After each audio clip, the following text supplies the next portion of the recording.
सीताराम सीताराम राधे श्याम राधे श्याम। सीताराम सीताराम राधे श्याम राधे श्याम।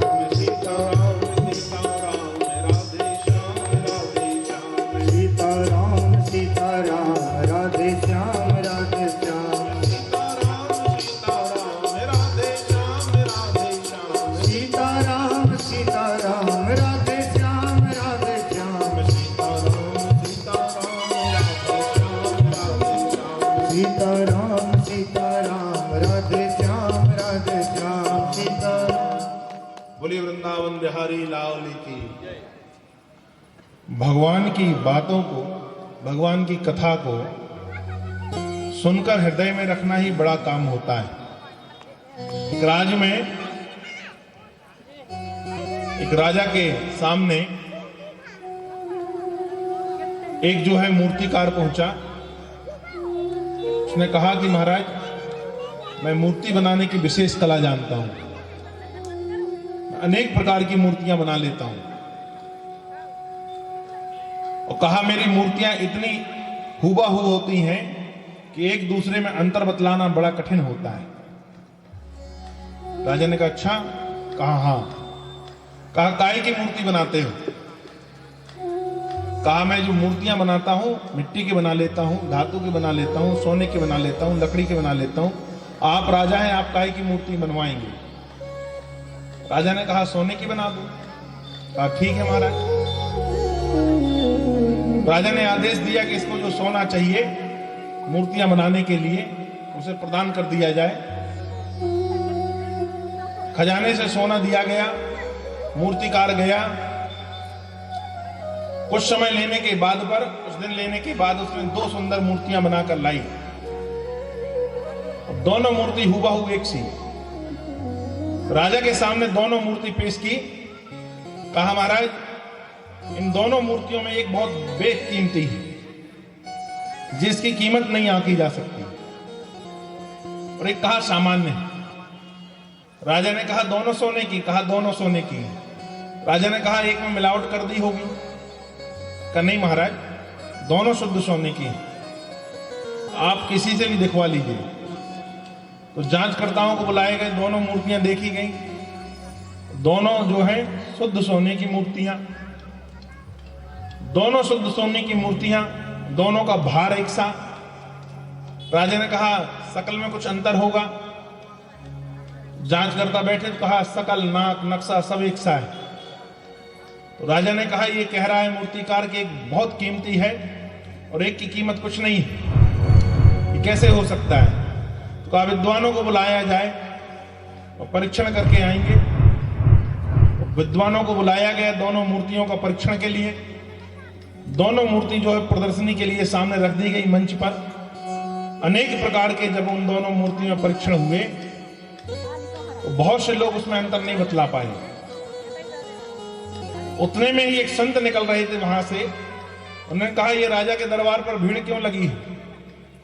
कहा महाराज, किसी मूर्तिकार ने राजा को दो मूर्ति बनाकर दी है, दोनों सोने की हैं, नाक नक्शा दोनों बराबर एक से हैं। कहा दोनों का भार भी एक सा है, और मूर्तिकार ये कह रहा है कि एक जो है बहुत कीमती है और एक की कीमत कुछ भी नहीं है। संत ने कहा चलो हम भी चल के देखते हैं। संत ने गए, दोनों मूर्तियों को देखा। कहा एक पानी भरने के लिए पात्र मंगाया जाए। एक पानी भरने के लिए पात्र मंगाया गया, उसमें पानी डाला गया। संत ने एक मूर्ति उठा के उसमें डाली। उस मूर्ति में पानी तो गया, लेकिन इस कान से गया और इस कान से निकल गया। दूसरी मूर्ति डाली, उसमें इस कान से पानी तो गया, लेकिन वह पानी उसके गले से होते हुए हृदय में चला गया। संत ने उठाया और कहा ये मूर्ति सोने की होते हुए भी कोई काम की नहीं है, जो इस कान से पानी जाके इस कान से निकल जाता है। और जिस मूर्ति में इस कान से पानी जाकर हृदय पर जा रहा है, ये काम की।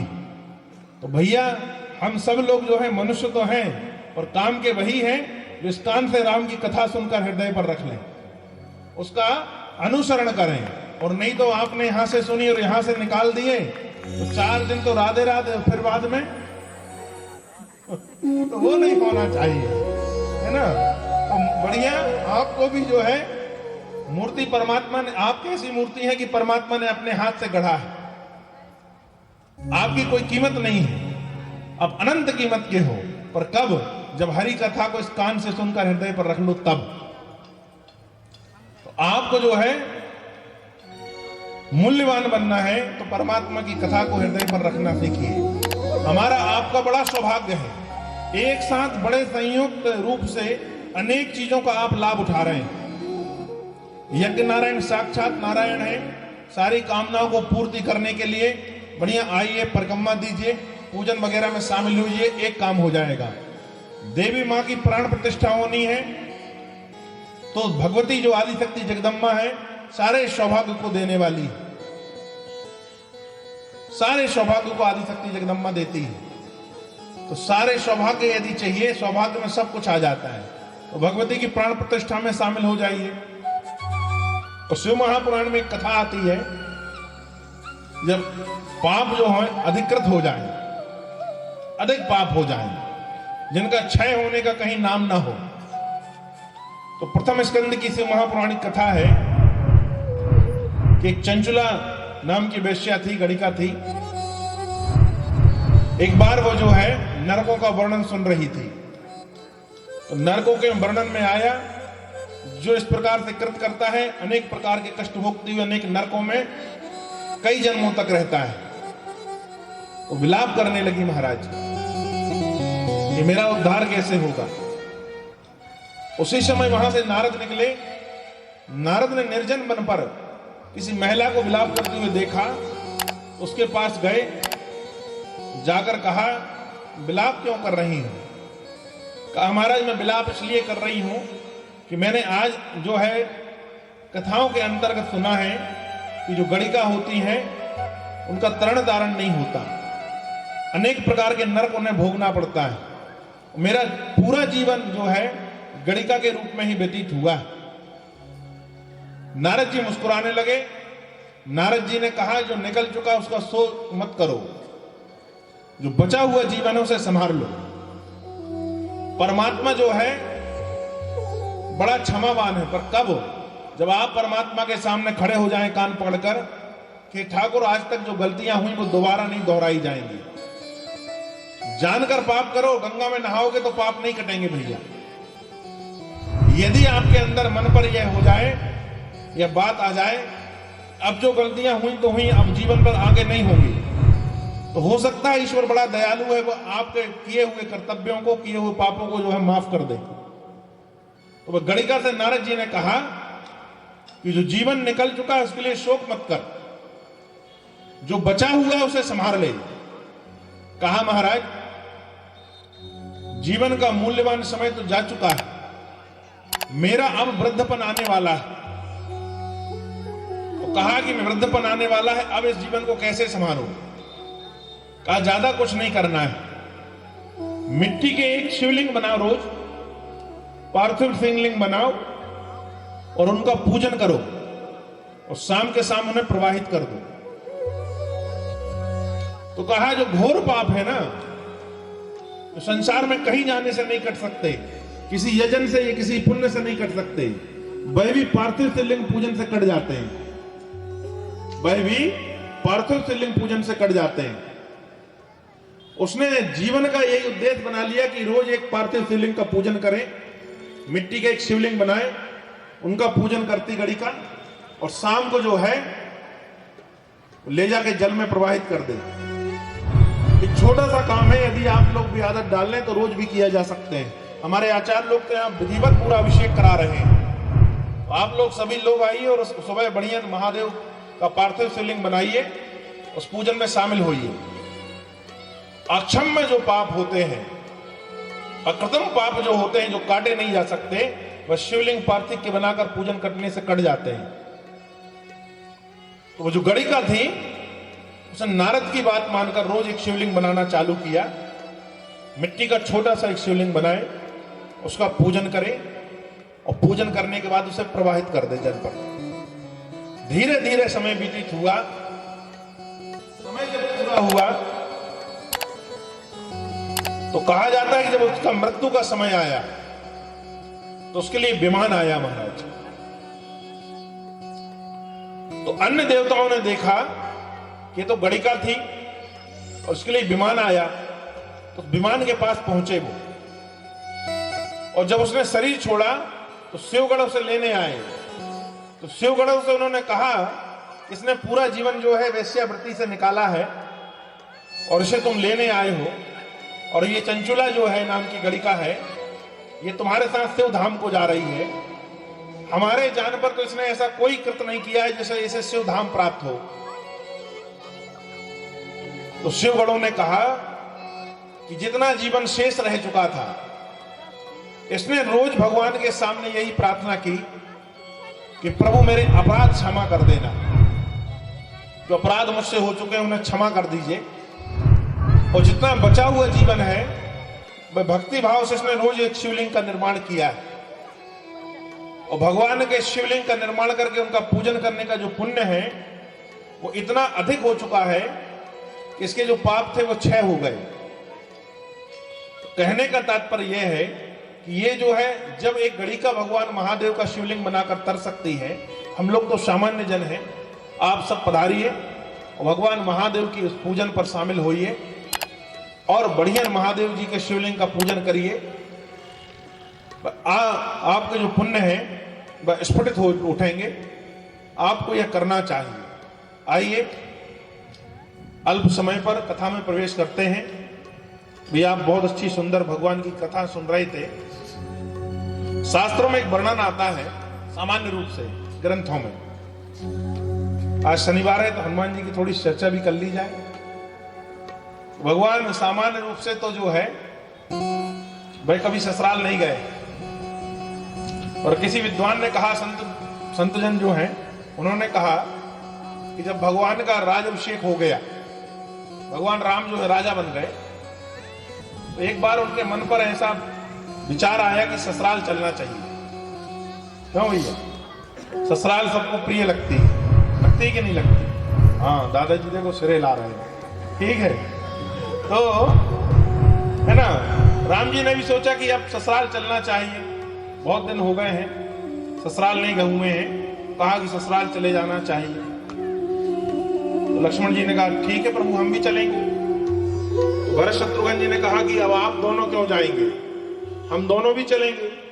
भगवान राम ने कहा चलो। तो हनुमान जी ने जो है पैर पकड़ लिया, और पैर पकड़ने के बाद कहा प्रभु आपके विवाह में मैं शामिल नहीं हो पाया था, आपके विवाह पर विवाह उत्सव मैंने नहीं देखा है, क्योंकि आपका विवाह उत्सव हुआ था जब मेरा मिलन आपके साथ नहीं हुआ था, तो मैं आपके विवाह पर जो है शामिल नहीं हुआ था। भगवान मेरी भी इच्छा है कि मैं भी ससुराल चलूं, आपके ससुराल घूम लूंगा तो अच्छी बात होगी। तो कहा चलो। तो आप प्रभु एक निवेदन है, सारे बांदर सोच रहे हैं कि हम भी आपके ससुराल चलें। तो कहा ठीक है चलो। तो लक्ष्मण जी ने राम जी के कान में धीरे से कहा भैया ये बांदर हैं, ये जो है बांदर हैं, ससुराल ले जाके यदि कुछ गड़बड़ कर दी इन्होंने तो बड़ी बेइज्जती हो जाएगी। कहा कैसे?